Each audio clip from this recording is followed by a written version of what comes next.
Olá para você que acompanha a programação da TV Câmara Guarulhos, seja bem-vindo a mais uma edição do nosso Câmara em Pauta. Hoje vamos falar sobre crimes eletrônicos ou crimes virtuais. Pois é, na era da informação e da tecnologia, os crimes também estão evoluindo e se tornando cada vez mais tecnológicos. Cerca de 60% da população brasileira já foi vítima de um crime cibernético. Como se proteger? Como se precaver? Como não deixar pistas, provas para que os criminosos possam acabar com o seu sistema, fazer fraudes bancárias e outros crimes que podem acontecer.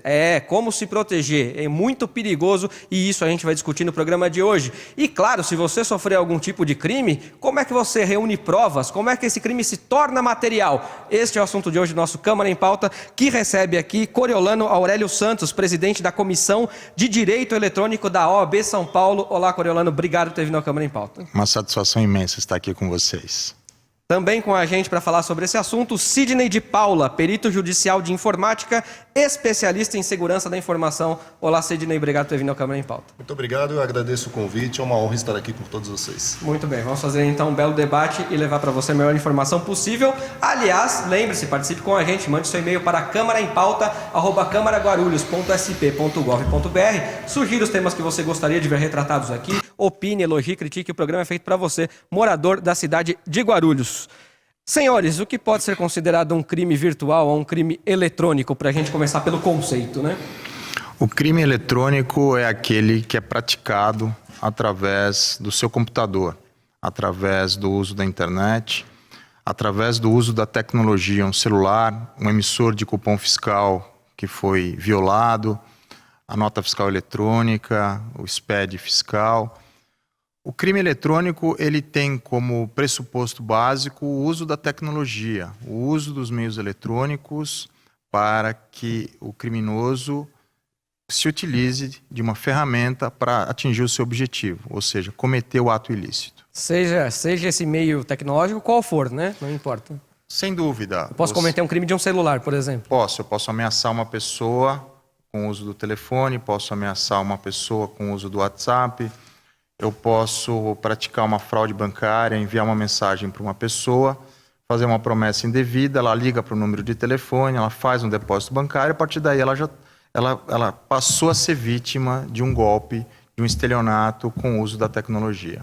Agora, antigamente, né, quando esse tipo de crime começou a acontecer, era difícil, a gente não sabia como lidar ainda com isso, acho que nem a parte judicial fazer a investigação, nem a polícia conseguir prender os criminosos, porque não se tinha legislação específica para isso. Hoje existe legislação específica contra crime eletrônico? Existe legislação específica, o Código Penal já prevê uma série de condutas como fraudes, apropriação indébita, crime de dano, ameaça, a invasão de dispositivos informáticos, a criação de códigos maliciosos. Esses dois últimos tipos penais foram introduzidos com o advento da lei Carolina Dickmann. E temos uma legislação muito moderna, que é o Marco Civil da Internet, que ainda que não seja uma legislação perfeita, ela acaba emperrando em alguns casos a investigação, prejudicando a investigação, porque prevê um prazo muito curto para a guarda de logs, né?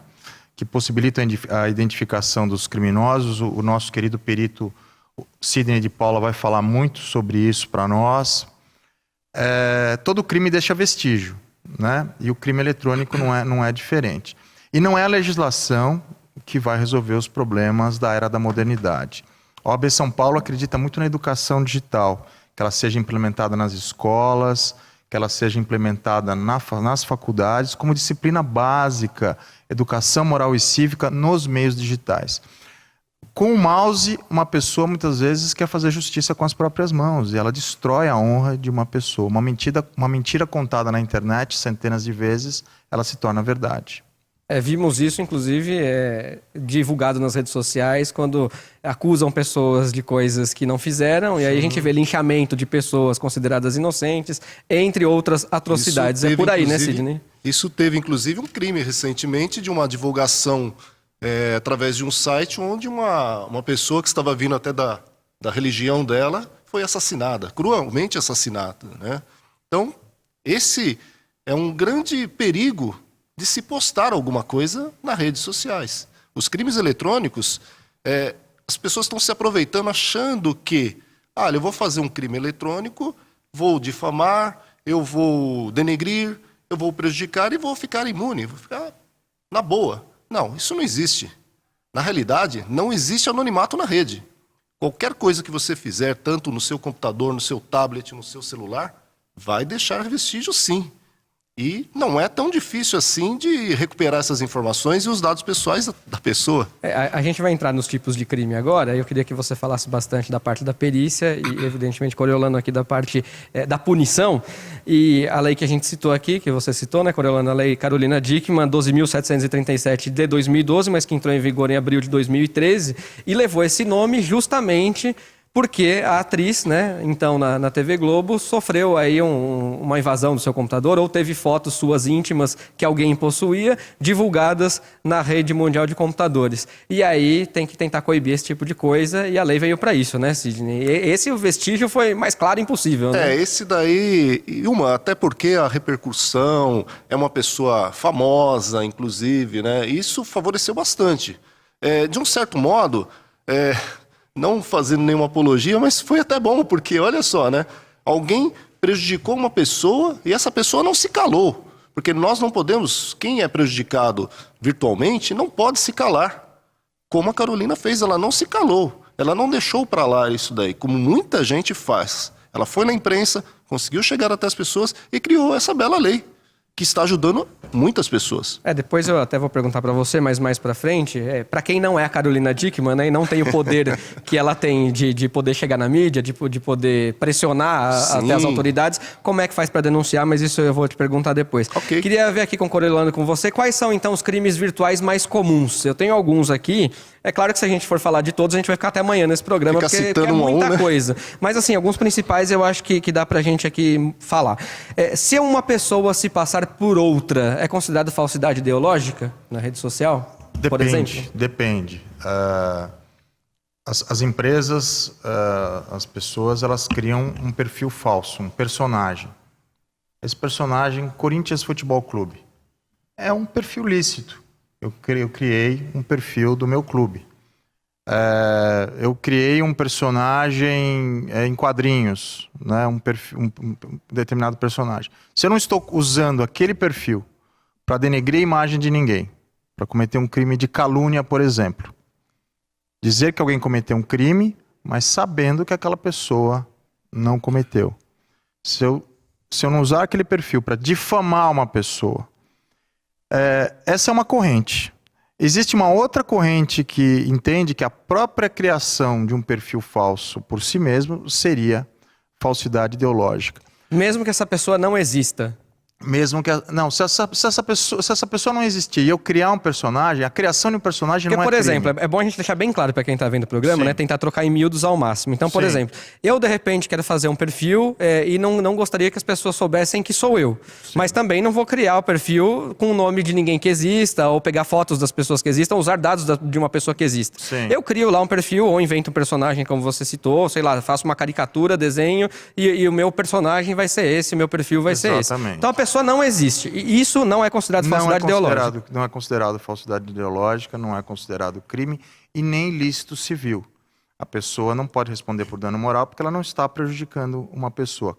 Porque o nosso ouvinte, para que fique claro, a classificação clássica de dano moral é quando eu provoco em uma pessoa dores, angústias e aflições e causo a ela um mal-estar na sua esfera íntima e valorativa.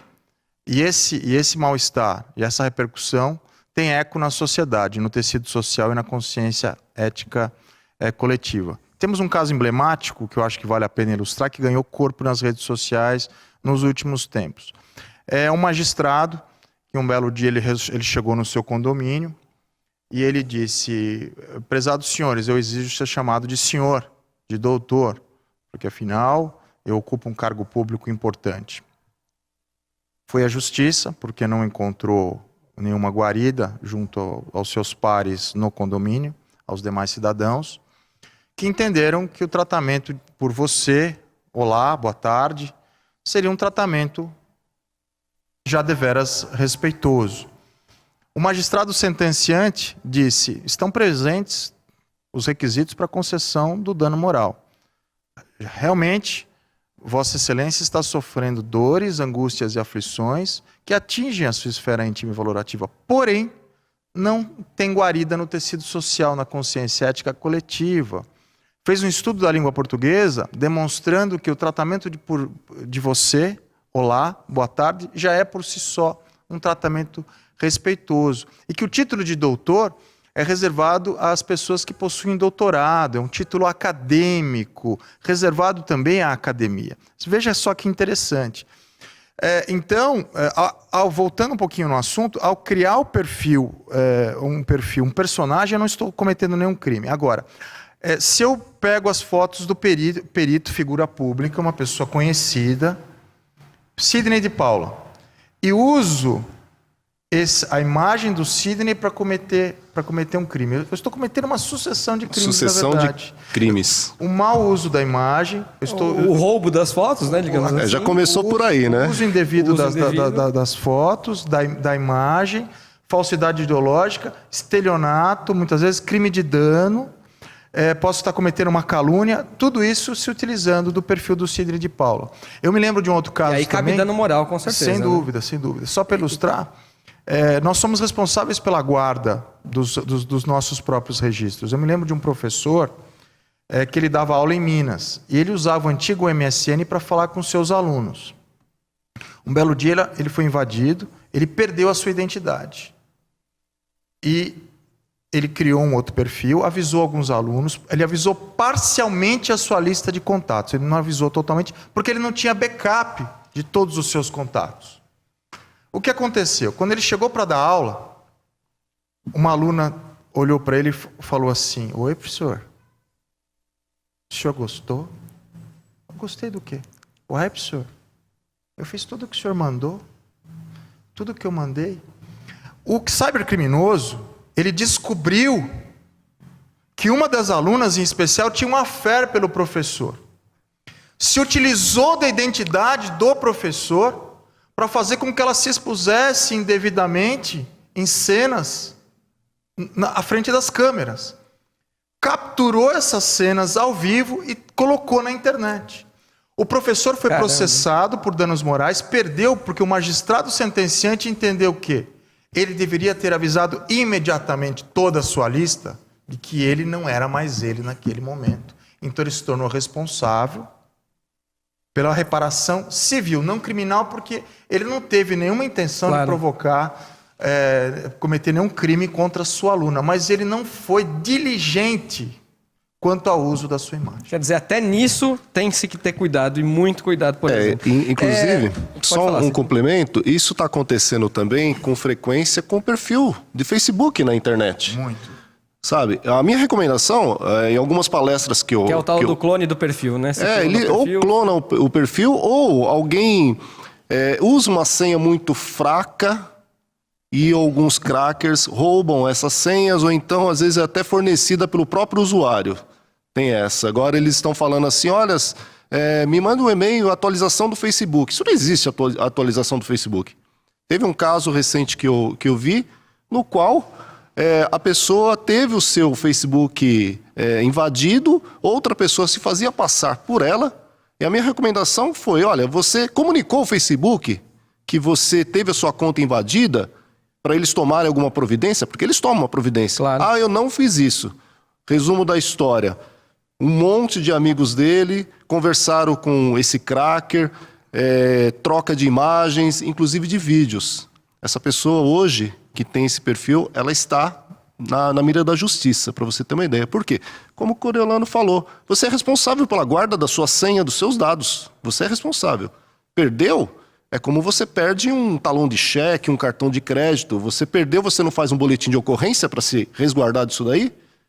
Não é muito diferente na internet. Então, isso a gente vai aprofundar já já. Eu queria ainda tentar passar mais alguns aqui antes da gente ir pro intervalo, alguns crimes que são mais comuns. Fraude bancária e financeira, então, aos montes, né? Clonagem de documento, de cartão. Existe uma estatística que foi trazida em 2005 pela União Europeia, mencionando que o crime cibernético seria mais lucrativo do que os crimes tradicionais. Isso foi em 2005.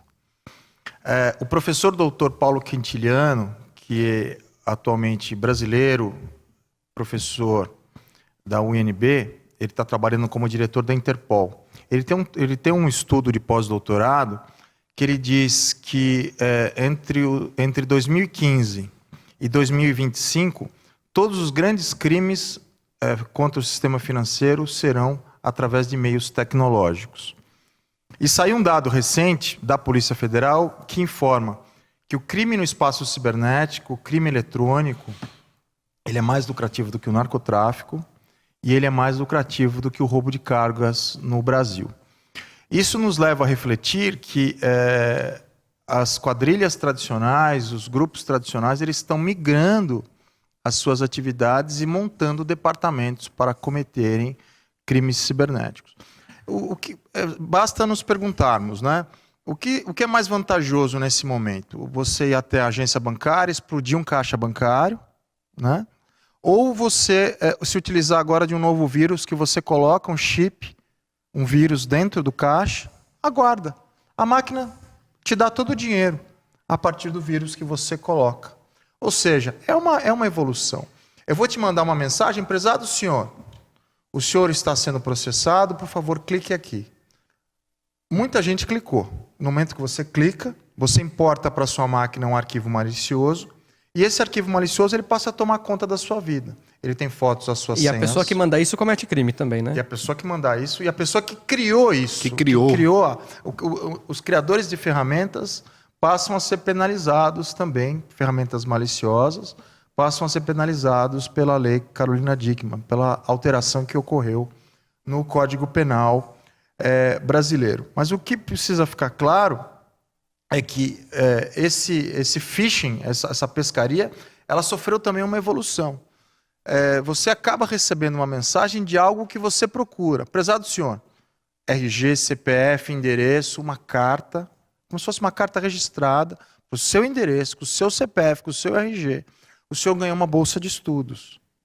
Sabemos que o senhor estava esperando essa bolsa de estudos há muito tempo, etc. Para que o senhor possa se inscrever, clique aqui. Conteúdo. Direcionado a você, inclusive, né? O que você procura, o que você está espera. esperando receber. Ou seja, você uma gostaria. engenharia social bem interessante. A gente vai falar até depois das provas, Sidney. Só para deixar aqui, para concluir essa parte dos crimes, pelo menos alguns antes da gente voltar, porque tem um que eu acho que vai gerar um pouco mais de discussão, que é a pirataria também, isso a gente tem que falar. Roubo, então, hackeamento de senha de e-mail, rede social, bate-papo, acho que a gente passou por isso aqui, né? Instalação de programas espiões em computadores, acho que vale também para o que você falou, tanto de mandar o vírus que acaba instalando o programa espião, ou se você for na máquina de alguém pessoalmente e instalar.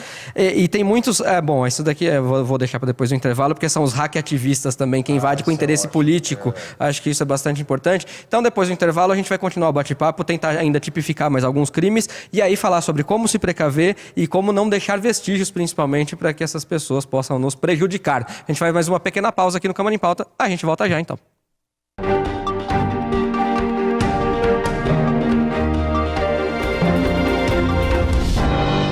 Queria parabenizar a TV Câmara, parabenizar aqui o presidente e todos os vereadores pelo trabalho que vem sendo feito e espero que vocês possam continuar contribuindo cada vez mais para levar informação à nossa população e permitir que o cidadão possa participar, dando opiniões, sugestões e ajudando a construir a cidade. E parabéns pela qualidade, porque eu estava dizendo agora há pouco, vez ou outra estou por aí no trânsito, às vezes até fora de Guarulhos, e aí ligo o celular pela internet, sintonizo, acompanho. Então, a gente fica feliz quando vê essas coisas, porque significa que esse esforço que vocês estão fazendo aqui, tem muita gente que vocês nem estão sabendo, mas que estão do outro lado, acompanhando para e passo tudo que acontece no Legislativo e tudo que acontece na cidade. Parabéns, sucesso e já nasceu bem.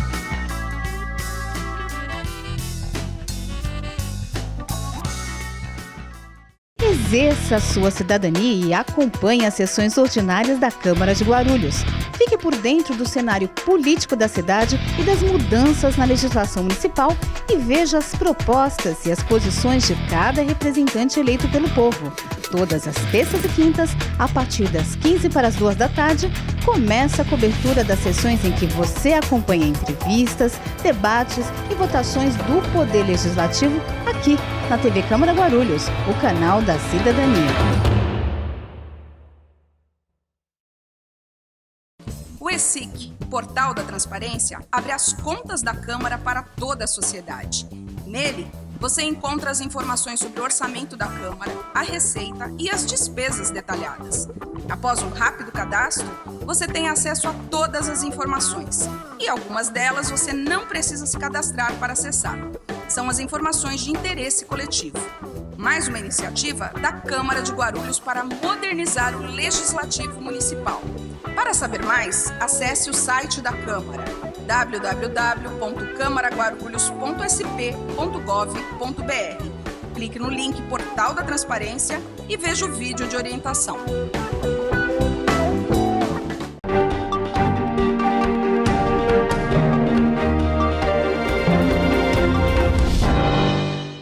Muito bem, Câmara em Pauta já de volta então, hoje falando sobre crimes virtuais ou crimes eletrônicos, recebendo aqui Coriolano Aurélio Santos, que é presidente da Comissão de Direito Eletrônico da OAB São Paulo, e Sidney de Paula, que é perito judicial de informática, especialista em segurança da informação. Então, senhores, antes de irmos para o intervalo, falávamos sobre os crimes mais comuns e pretendo passar aqui por alguns novamente. É só esse que deu origem à Lei Carolina Dickmann, que é vazamento de foto íntima, seria pornografia da vingança, é isso? Esse é o termo que tem se usado agora? Não? De repente um ex-namorado, ou um marido, ou alguém que se sinta ali, terminou um namoro que não queria terminar, aí a pessoa vai lá e para descontar, joga todas as fotos que tem íntima da pessoa na rede social. É isso aí? Chama pornografia da vingança? É o nome mais comum ou não? Esse foi o nome digamos assim, que popular, o nome que ganhou corpo nas redes sociais.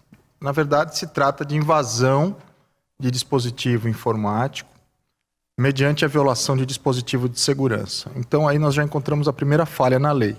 O que é dispositivo de segurança? A lei também não diz. É um antivírus, a violação de uma senha, ou seja, a lei, em tese, só valeria para dispositivos protegidos. Esse é o primeiro tipo penal. Depois, a lei procura punir quem se utiliza das fotos e para quem também cria o vírus malicioso. Ela pune também o criador. A lei pune também o ataque de redes de máquinas zumbis. O que é um ataque de redes de máquinas zumbis? Muitas vezes você está lá teclando e você fala, nossa, meu computador está lento. Estou tentando comprar uma passagem aérea, nossa, está muito lento, eu não consigo comprar uma passagem aérea. Muitas vezes o seu computador está sofrendo um ataque naquele momento, ou muitas vezes a companhia aérea está sofrendo um ataque. Eu me lembro de um caso de uma companhia aérea inglesa que migrou os seus sistemas de vendas de passagens aéreas do balcão para a internet como um plano de redução de custos, de contingência. E o presidente da empresa recebeu uma carta.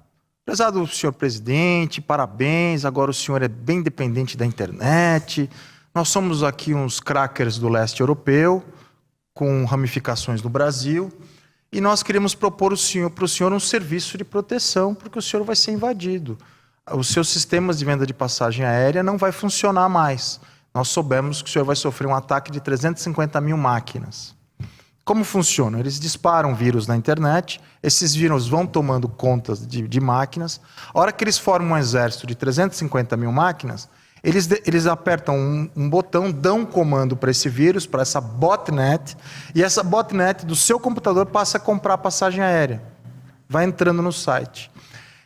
Cria um fenômeno, Receita Federal, último dia para entregar a declaração de imposto de renda. É o mesmo fenômeno. Tente fazer enviar a sua declaração. Você não consegue, porque milhares de pessoas estão tentando fazer a mesma operação naquele exato momento.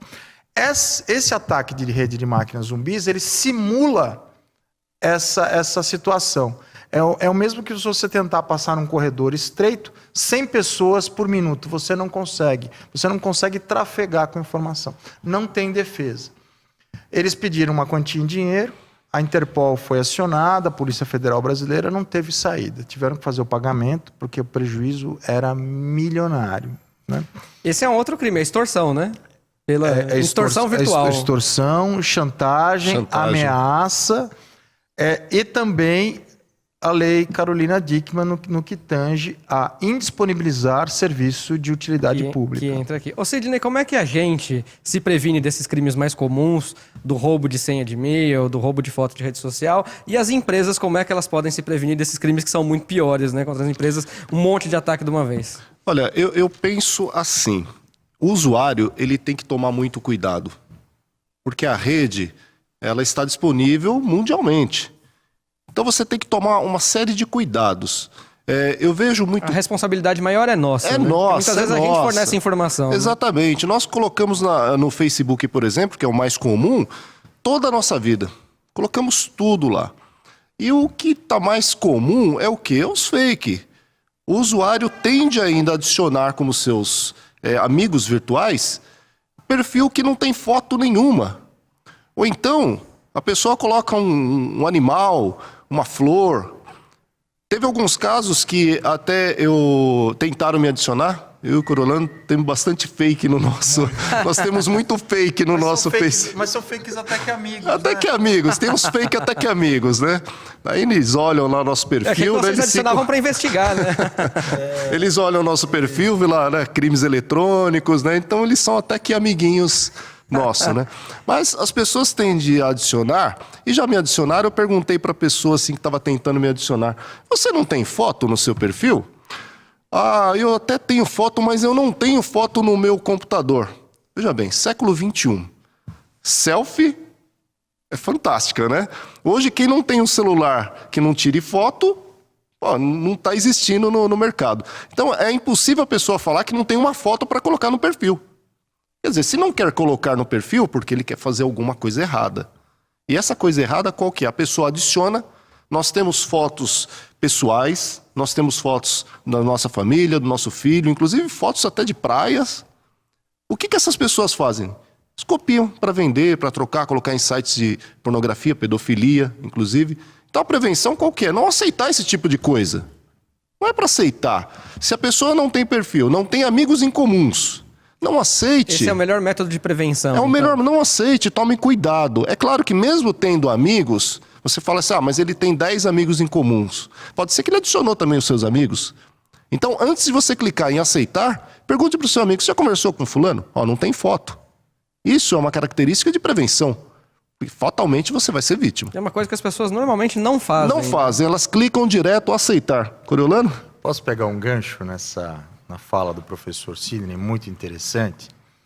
As empresas, elas criaram um manual de procedimentos técnicos para contratação de funcionários, observando as redes sociais, elencando uma série de comportamentos que a pessoa deve ter e comportamentos que ela nunca pode ter tido para ser contratada para aquela vaga específica. E num outro capítulo desse manual... E só para desculpa te interromper, doutor, mas muita gente também não sabe disso, né? E publica qualquer coisa nas suas redes sociais e não sabe que as empresas hoje olham as redes sociais para contratar as pessoas. Né? As pessoas fazem questão de publicar as coisas, todas na internet. E isso gera um problema muito sério para o trabalhador, para aquele que está pleiteando uma vaga. Então, quais são as palavras-chave que você nunca pode ter dito? As palavras genéricas. Eu odeio meu chefe, eu odeio acordar cedo, eu odeio segunda-feira, amo sexta-feira, só Corinthians, só Palmeiras, só cerveja, aquelas pessoas que tiram fotos do lado da garrafa de Red Label. Toda semana ele tira foto com Red Label, ele tira foto com outra garrafa de whisky, etc. Isso gera um certo prejuízo para a imagem. Pode ter certeza, doutor, que muita gente neste momento que está assistindo ao Câmara em Pauta está mudando as fotos da sua rede social. Estão colocando leite. Mudando as postagens e apagando as indesejadas. Estão colocando copo de leite agora. Aí o telespectador deve nos perguntar, poxa, mas eu não tenho direito à privacidade, intimidade? Tenho. Mas isso é público, Desde né? que você crie um perfil só para os amigos mais íntimos e confiáveis. Aquelas 30 pessoas da sua família, e você deixa a festa reservada para aquela pessoa. Você não precisa expor a sua imagem do lado da garrafa de uísque para centenas de pessoas. Nada contra, né? Todos nós, às vezes, somos brasileiros, gostamos de futebol, etc., né?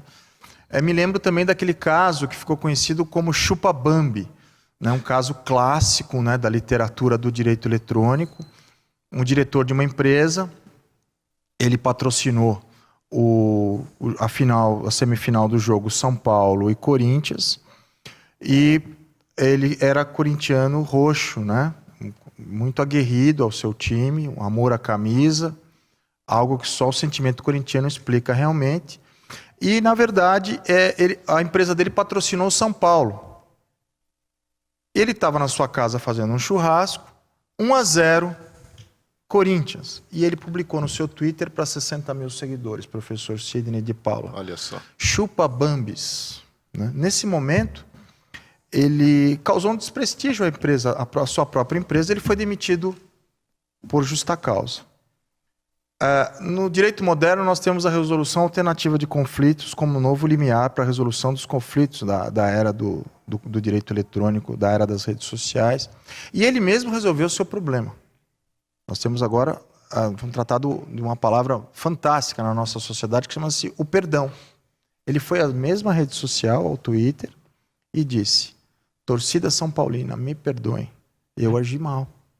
Eu não precisava ter dito o que eu disse, mas eu sou corintiano, vocês me perdoem. A torcida do São Paulo disse: puxa, tudo bem, você foi demitido, não era necessário tanto, etc. Foi recontratado. E está lá, e está trabalhando lá até hoje. Então, muitas vezes, um simples pedido de desculpas, olha, eu errei, todos nós somos seres humanos, e aqui eu poderia contar dezenas de casos de pessoas que em determinado momento agiram mal. Na Mas foi só um euforia, momento, o calor, né? Foi um momento. O calor, teve agora o goleiro, né? Que a menina fez aquela declaração. O Aranha. Pois é, então, é a euforia do calor ali. Ela pediu perdão, pediu desculpas, né? Analisar o contexto, se ela também tinha interesse. Exato. No caso dela, a gente entra também no massacre da mídia. Isso é uma outra história. A gente está quase chegando no final do bloco, então eu queria pedir para os senhores um pouquinho mais de concisão, ser um pouquinho mais compacto, porque tem bastante coisa para a gente falar ainda aqui. Eu queria saber, fazer fofoca sobre o outro ou xingar alguém via rede social porque vai ficar público ali, cabe dano moral isso? Cabe dano moral. Inclusive, cabe dano moral face a quem compartilha. Não só quem publica é responsável. Porque muitas vezes quem publica já se desculpou, já se retratou. O grande problema são os replicadores. Existe uma decisão recente, o professor Sidney acompanhou, do Tribunal de Justiça de São Paulo, que entendeu que no caso envolvendo um veterinário que foi denegrido quando estava ali atendendo um animal, que a dona postou que ele seria um açougueiro, que ele seria...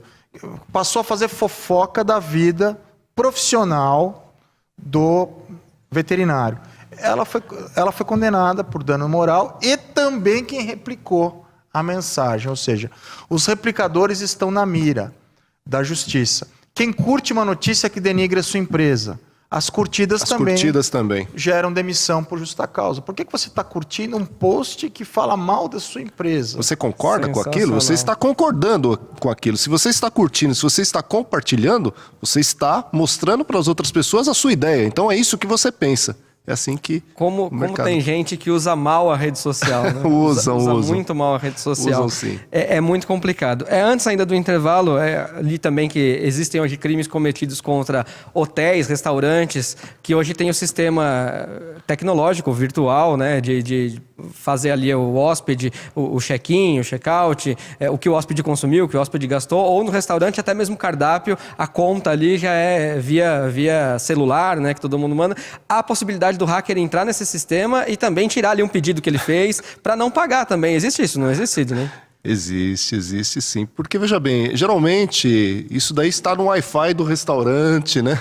Muitos utilizam, inclusive amigos que têm alguns restaurantes que até estão querendo tirar esse sistema porque está usando o Wi-Fi e os crackers conseguem verificar, tirar pedido, mandar, alterar pedidos. Sensacional. O crime é fantástico. Coriolano, e a pirataria? Gravação de CD, DVD ou compartilhamento de música, isso é considerado crime também? Eu faço parte de uma corrente minoritária que entende que quem tá vendendo, na verdade, é uma vítima da sociedade. Ele é só um vendedor de um produto ilegal. É um pai de família, muitas vezes, que está tentando, male sustentar os seus filhos. Eu entendo que o tecido social, a consciência ética coletiva, como disse Max Weber, uma conduta que é moralmente aceita pela sociedade, ela não pode ser punida pelo ordenamento penal.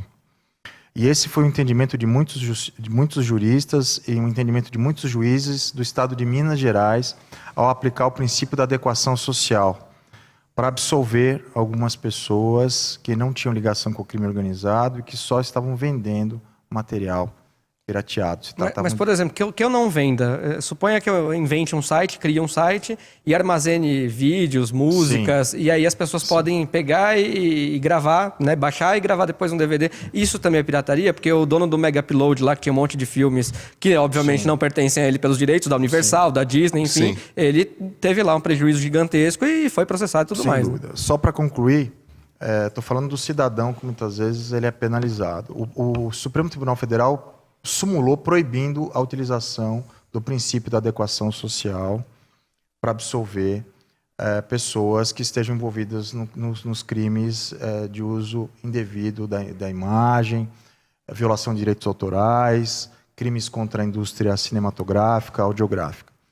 Isso é um caso. Agora, aquela pessoa que ela está notadamente associada ao crime organizado, está notadamente cometendo centenas, criando um site para proporcionar que centenas de pessoas baixem filmes, essa pessoa, obviamente, está sujeita a... Não é um corsário da internet. Pirataria. Está sujeita aos crimes de violação de direitos autorais. Então, nós só temos que fazer essa separação, muitas vezes, de não penalizar o cidadão, que muitas vezes ele foi cooptado, ele está ali vendendo aquele material ilegal, e é ele que acaba indo preso muitas vezes, né? E não quem produziu aquele material pirata, né, que está por trás de toda essa rede de distribuição ilegal de material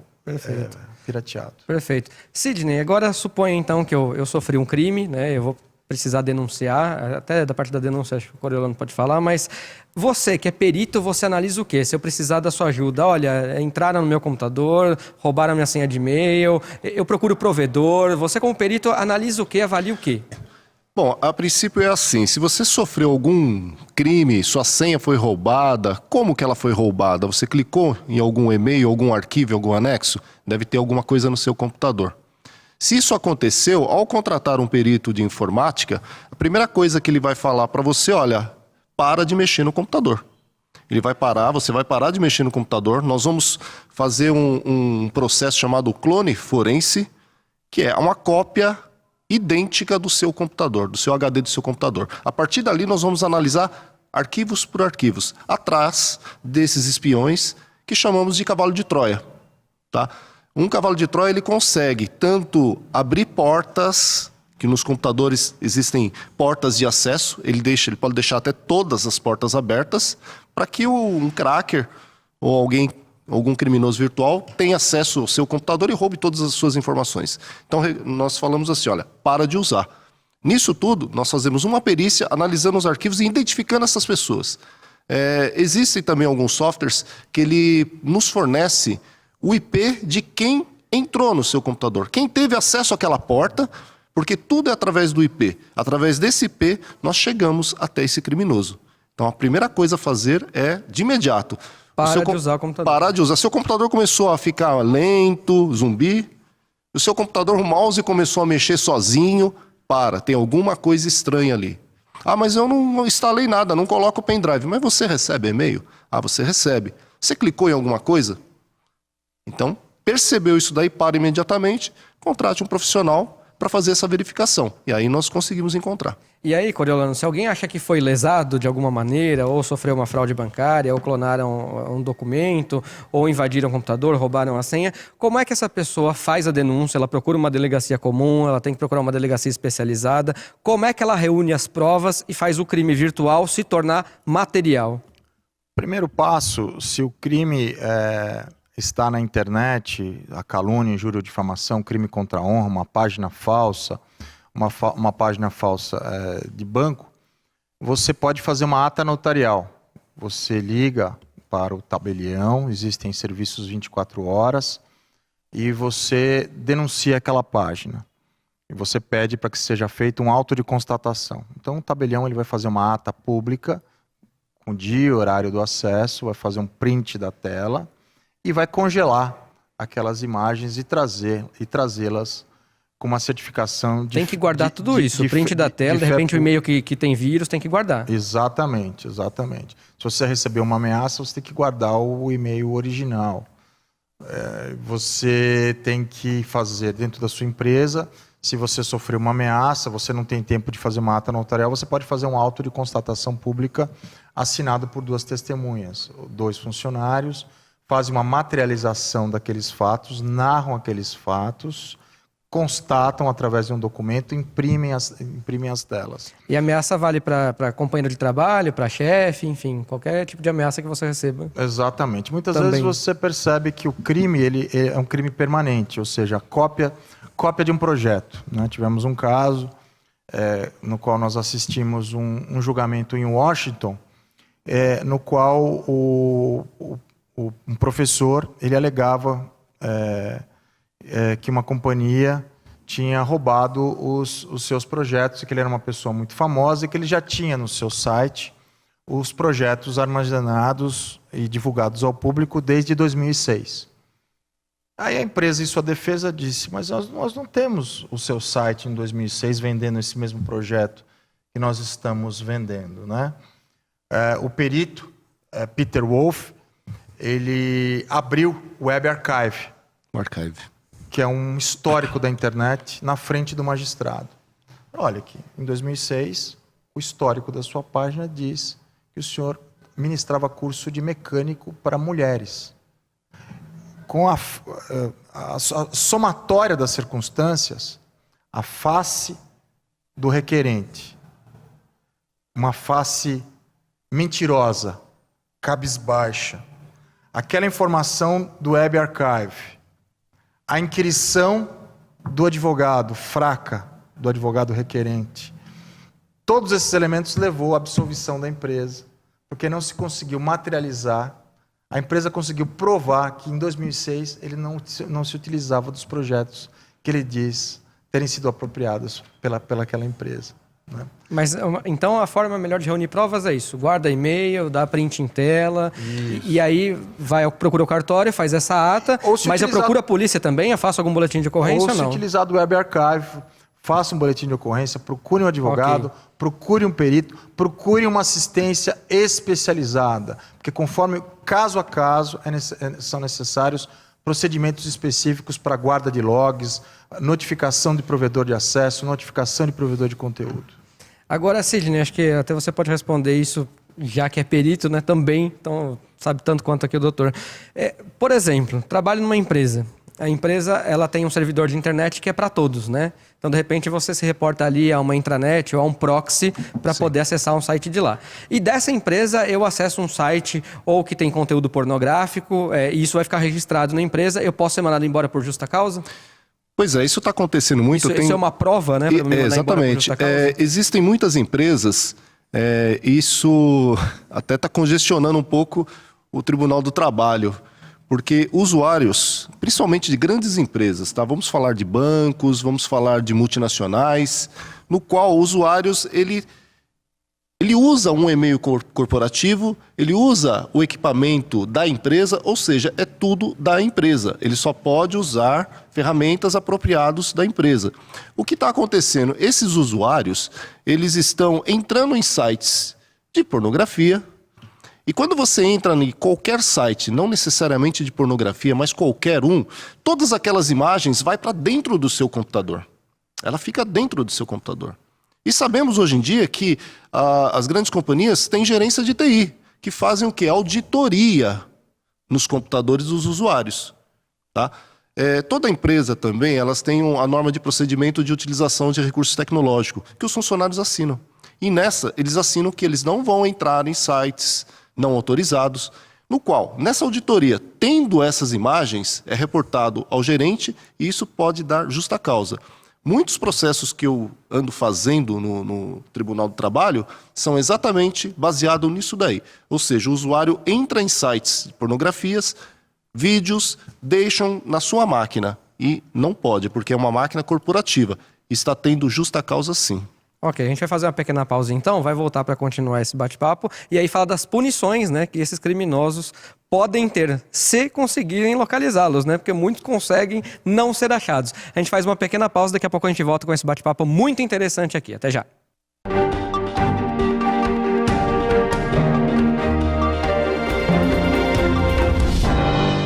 Eu estou na TV Câmara Guarulhos. Eu estou na TV Câmara Guarulhos.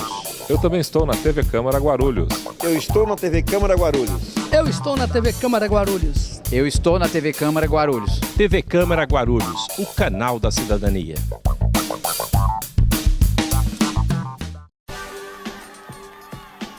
A ouvidoria é o canal de comunicação direto entre a população e a Câmara.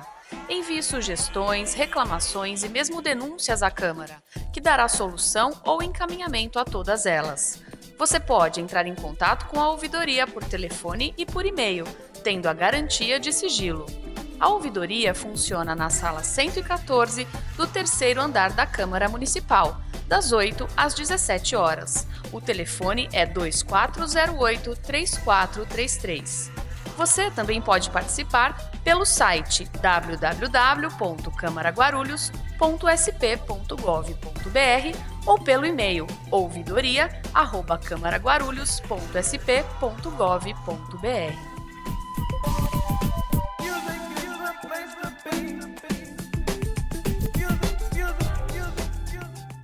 A Câmara Municipal de Guarulhos acredita num mundo melhor e mais igual. E a igualdade de direitos passa por cidadãos democraticamente bem informados. Para que a informação chegue realmente a todos, a Câmara aposta na inclusão. A transmissão das sessões conta com o apoio de um intérprete de Libras, a língua brasileira de sinais. Assim, o deficiente auditivo também pode acompanhar tudo o que acontece na política da cidade e exercer, de fato, o papel de cidadão. TV Câmara Guarulhos, o canal da cidadania.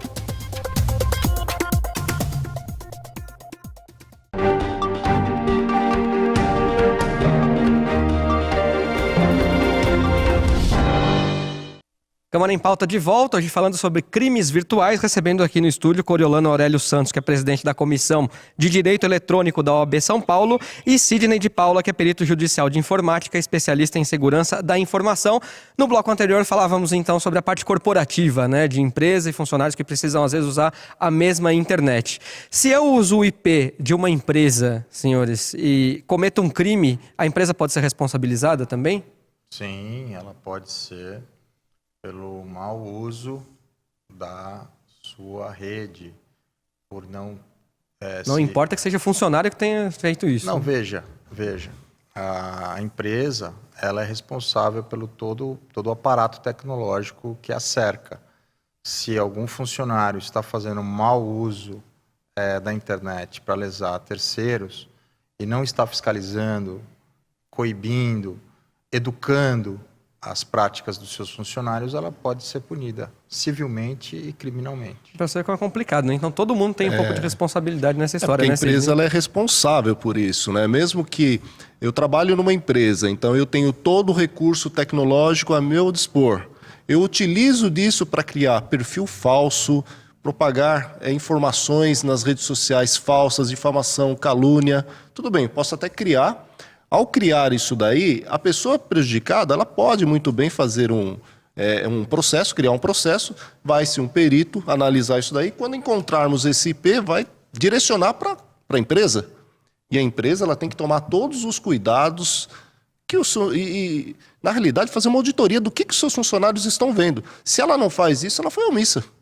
Então ela vai sofrer todos esses danos, sim. Agora a gente fala um pouco do funcionário, do chefe, mas também é importante a gente citar que a empresa também pode cometer um crime contra o funcionário, né? Por exemplo, se você usa lá o proxy ou a intranet e a empresa tem os seus dados guardados lá, de repente se você pagou uma conta no banco, não sei se a senha fica registrada, e também fizer mau uso disso ou roubar os seus dados, evidentemente é um crime, né?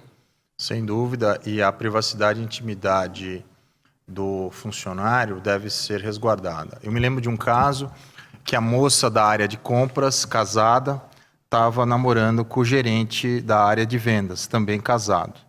E eles começaram um relacionamento afetivo e eles se utilizavam do e-mail corporativo para marcarem os encontros e perdiam um bom tempo do seu dia com namoro virtual. Nessa troca de e-mails. Com essa troca de e-mails, etc. Mensagem, né? E o advogado é chamado, né, para opinar e tivemos, pedi para que viesse a curva de produtividade dos dois. Aí a gerente de RH me disse, doutor, se o senhor for pela curva de produtividade, nos últimos 6 meses, que está insuportável esse namoro, ninguém mais aguenta, a curva de produtividade está ótima. Porque eles trabalham menos, mas trabalham mais, eles estão renovados enquanto pessoas, ela vem bem vestida, ele também, tá ótimo. Aí o gerente do setor falou assim, então vamos arrumar mais namorados para todo o setor, para nós melhorarmos o desempenho. Brincadeiras à parte, nesse caso, se optou por não invadir a privacidade dos 2 funcionários. Um deles foi desligado sem justa causa, por motivo de remanejamento. Aí o namoro pode continuar fora da empresa. Foi essa solução. Mas esse caso é comum num outro caso. O diretor, muito religioso, ele imprimiu todos os e-mails de 1 ano de namoro e mandou para os respectivos cônjuges. A empresa foi processada por danos morais pelas respectivas famílias, perdeu, e frente à Justiça do Trabalho teve que pagar uma indenização e até tratamento psicológico para uma das lesadas, né? Então vocês percebam que a intimidade é proteção constitucional. Você não pode, a empresa não pode, sob pretexto de fiscalizar, ficar monitorando as minhas consultas médicas, o meu estado de saúde, né? Se meu filho está doente, está com uma doença contagiosa, isso não é do interesse da empresa. Então, mesmo que você use, às vezes, o computador da empresa para fazer isso. Mesmo que você use o computador da empresa. A equipe de TI, ela tem que estar treinada para filtrar o conteúdo do monitoramento. O funcionário deve ter assinado um termo de aceite e ser treinado para o uso das redes sociais, para o uso do seu e-mail corporativo. Se não assinar esse termo, fica implícito pela política interna da empresa ou não? Ou isso tem que ser explícito? Ele precisa assinar esse termo para dar ciência de que se ele usar a internet ali para o mal, ou para o bem, ou para fazer coisas particulares, a empresa pode, na minha de repente, concepção, o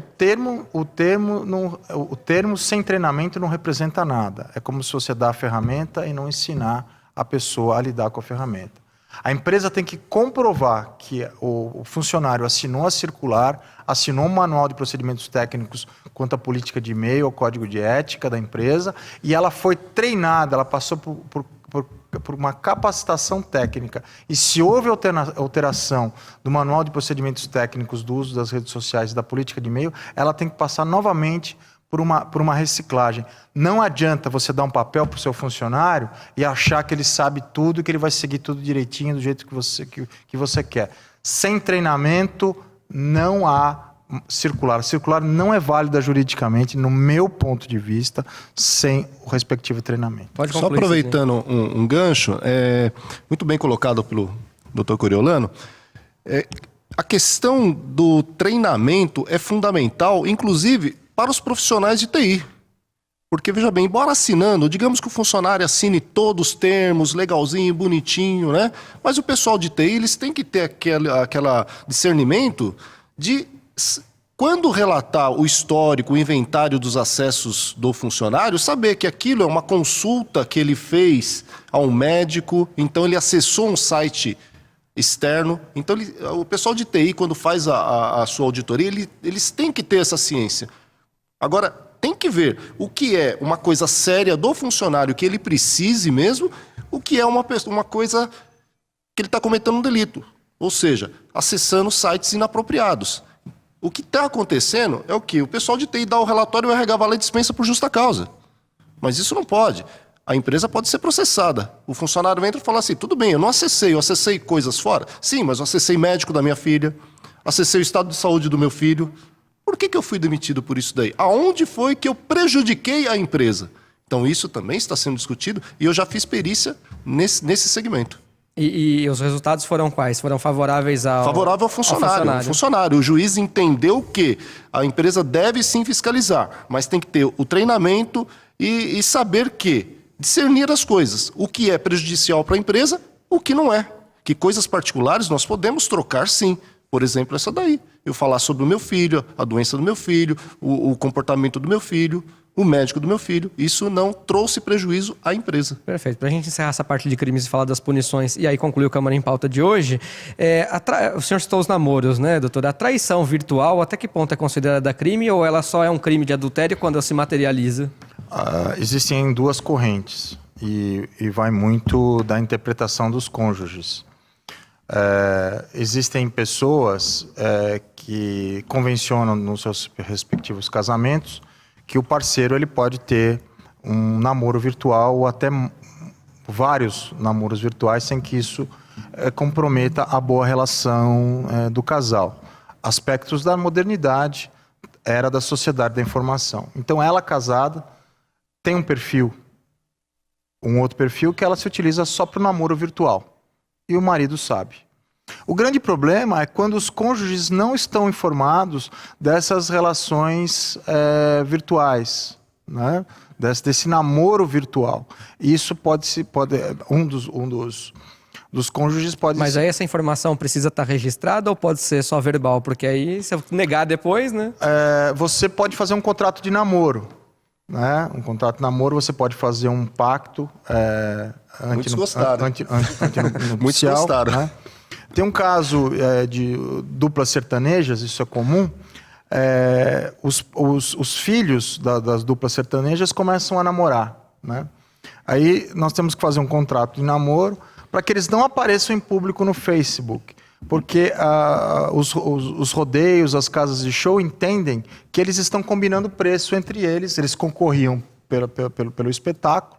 Né? Agora, com os filhos aparecendo juntos nas redes sociais, é marmelada, eles estão juntos agora. As famílias agora que eram rivais, elas estão próximas, estão combinando preços.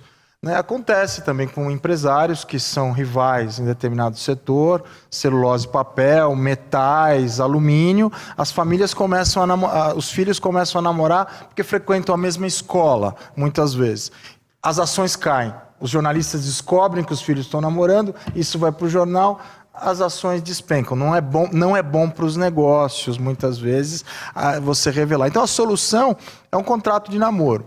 E que pode ser um desastre, muitas vezes. Temos um caso em que ela exigiu, depois de 3 anos de namoro, que ela tivesse acesso ao WhatsApp dele, que ela tivesse acesso à senha do Facebook. E se tornou um desastre, porque ela descobriu... Isso estava no contrato? Isso estava no contrato de namoro. Ele gostava muito da moça, ele não queria perder a oportunidade de se tornar noivo dela, de migrar para a etapa seguinte, que seria o noivado. E ela só ficaria noiva se ele assinasse o contrato de namoro. Ele assinou, revelou as senhas, né? E acontece muitas vezes aquela convenção entre os casais. Olha, me dá seu telefone, me dá seu WhatsApp, né? Prefiro ser jogado aos leões do que entregar o meu telefone no WhatsApp. Perfeitamente. A você, né? Então, se tornam casos para o direito de família extremamente complexos de serem solucionados. O que eu posso sugerir ao nosso telespectador que se vocês estiverem diante de um problema conjugal como esse, procurem a conciliação. Procurem as câmaras de conciliação, arbitragem, em primeiro lugar. Vocês podem eleger uma pessoa de confiança, um amigo de confiança, para que vocês possam promover uma resolução alternativa de conflitos. Às vezes uma conversa é muito melhor, para que seja preservada ainda mais a intimidade, a privacidade do casal. Sem chegar nesse nível de jogar tudo no ventilador, né? Para a gente encerrar, doutor, Punições aos criminosos que cometem esses crimes virtuais. Claro que alguns já devem estar tipificados no Código Penal, né? Extorsão, estelionato, enfim, fraude, falsidade ideológica. Isso já está tudo, acredito que no Código Penal.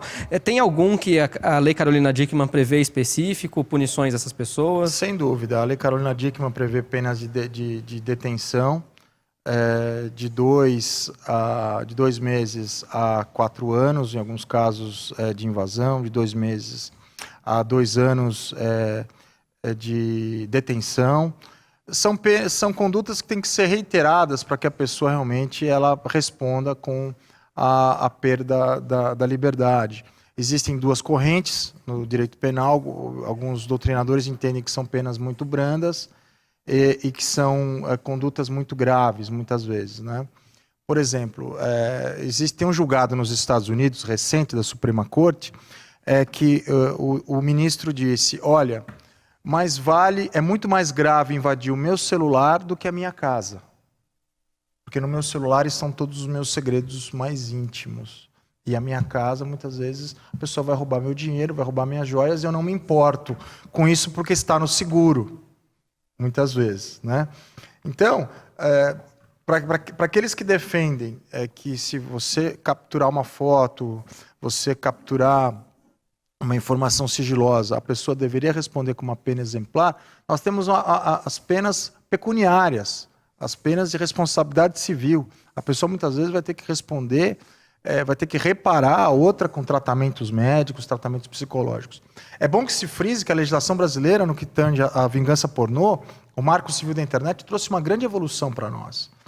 A retirada administrativa do conteúdo por parte do provedor sem ordem judicial. Ou seja, se eu tenho uma foto de um filho, de uma filha, de uma sobrinha que está na internet em cenas abusivas, em cenas de sexo, você pode pedir a retirada sem necessidade de uma ordem judicial, e a lei diz que o provedor tem que ser diligente e rápido em relação... Porque senão ele participa do crime também, né? Passa a participar também do Isso conivente com o crime, exatamente. né? Então nós temos punição, sim, é importante que se diga que nós temos a legislação, nós temos autoridades, temos a Polícia Federal, com o Instituto Nacional de Criminalística, no que tange aos crimes informáticos, como um dos mais modernos do mundo. Temos peritos capacitados, como o professor Sidney de Paula, atuando em São Paulo, em todo o Brasil, na investigação de crimes eletrônicos. Temos advogados, temos o Ministério Público Estadual, temos o Ministério Público Federal, ou seja, temos a OAB São Paulo como um canal para o cidadão, no que tange a dúvidas, educação digital. Importante que se diga que a OAB São Paulo criou uma cartilha para o uso seguro da internet para toda a família, uma cartilha gratuita que pode ser baixada no portal da OAB São Paulo. Isso é bastante importante. Agora, só antes da gente aqui encerrar mesmo, pedir a consideração final de vocês, quem é menor de 18 anos e comete esse crime também está sujeito a esse tipo de pena? O menor de 18 anos é uma questão Até porque quem usa o computador são muitos jovens, na verdade. São jovens, né? É uma questão atual, a questão da menoridade penal. O menor ele não pode ser preso, ele vai ser levado a uma casa de detenção, ele tem que ser apreendido, ele vai responder com as penas sociais que estão dispostas no Estatuto da Criança e do Adolescente. Perfeito. E Sidney, até... Só um reparo, na Inglaterra a maioridade penal é a partir dos 10 anos, na Alemanha é a partir dos 12 anos, na Dinamarca a partir dos 14 anos, na Itália a partir dos 14 anos. Tenho tudo isso fresquinho porque é objeto das nossas aulas, né? E está sendo muito discutido atualmente essa questão da maioridade penal. É tema, inclusive, para a gente trazer, de repente, aqui num outro programa, no Câmara em Pauta, com certeza. Sidney, até esqueci de te perguntar antes, quando a gente falou da traição, você já teve algum caso que você fez perícia para traição virtual ou não? Sim, já teve alguns casos. Eu falo alguns casos mesmo, dezenas de casos, tá? Porque... nós estávamos conversando no celular ou no computador, às vezes a pessoa fala assim, olha, vamos fazer o seguinte, me leva preso, mas não leva meu computador preso. Porque no computador tem a vida dele. E já peguei alguns casos de... não vou falar adultério porque saiu fora, né? Não tem mais, né? Mas digamos assim, de separação, no qual uma das pessoas falaram assim, olha, verifica o computador. Excelência, pede para verificar o computador, que lá tem tudo. Ah, mas onde estão os computadores? Olha, o computador está lá na casa. Foi feita uma diligência, uma tutela antecipada de provas, essas coisas jurídicas. Nós chegamos lá, pegamos o equipamento, clonamos, porque nós, peritos, não trabalhamos no HD original, nunca. Até porque você pode descaracterizar uma prova se você trabalhar no HD original. Clonamos, é uma cópia exata, e lá dentro tinha vídeos, fotos da outra pessoa. Então, isso tudo acontece.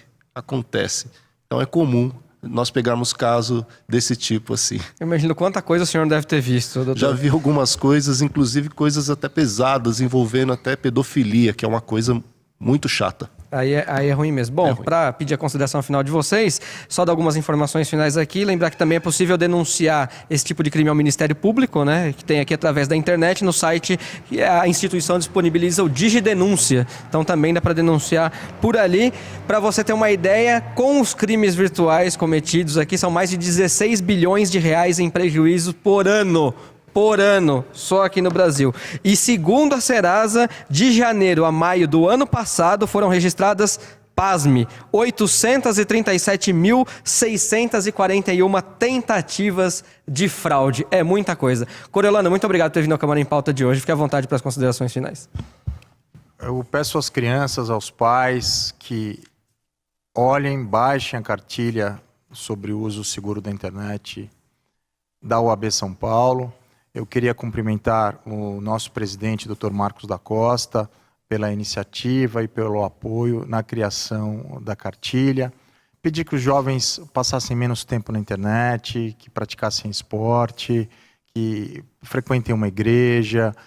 Pedir que os jovens se dediquem aos estudos, porque você, jovem, você, pai, você, mãe, também é responsável pelo futuro brasileiro. Todos nós somos responsáveis. E a gente convida quem quiser jogar futebol conosco, a gente joga de quinta-feira aqui para fazer um esporte, viu? Pode vir, será bem-vindo. Sidney, obrigado por ter vindo ao Câmara em Pauta de hoje.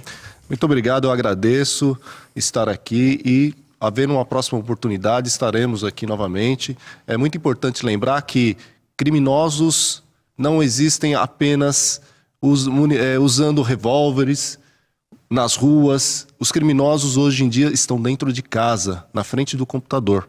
Mas lembrando também que não existe anonimato na rua. Então, todos aqueles internautas que sofrerem algum tipo de problemas, difamação, crime contra a sua honra, perfis, procurem sim o judiciário, procurem um advogado, procurem um perito e vá em frente. Nós temos que parar esse tipo de pessoas. Porque senão, nós vamos virar o quê? Um crime desorganizado não, de uma maneira muito ampla, que a polícia não vai ter mais acesso, não vai ter mais condições disso. Então, temos sim. Ocorreu esse fato, procure uma delegacia, procure um advogado, procure um perito. Temos que parar o criminoso virtual também. Senão não consegue coibir, né? Exatamente. Então seja cidadão também, além de ser no mundo real, seja também um cidadão virtual consciente e procure os seus direitos. Perfeitamente. Lembrar você que se não conseguiu ver o Câmara em Pauta ao vivo, não tem problema. Aliás, o inédito é toda sexta-feira, depois do Jornal da Câmara, com exibição simultânea aqui pelo nosso site, onde você encontra também as edições anteriores. Muito obrigado pelo carinho da sua audiência, pela sua companhia. A gente se encontra aqui, então, numa próxima oportunidade na TV Câmara Guarulhos, o canal da cidadania.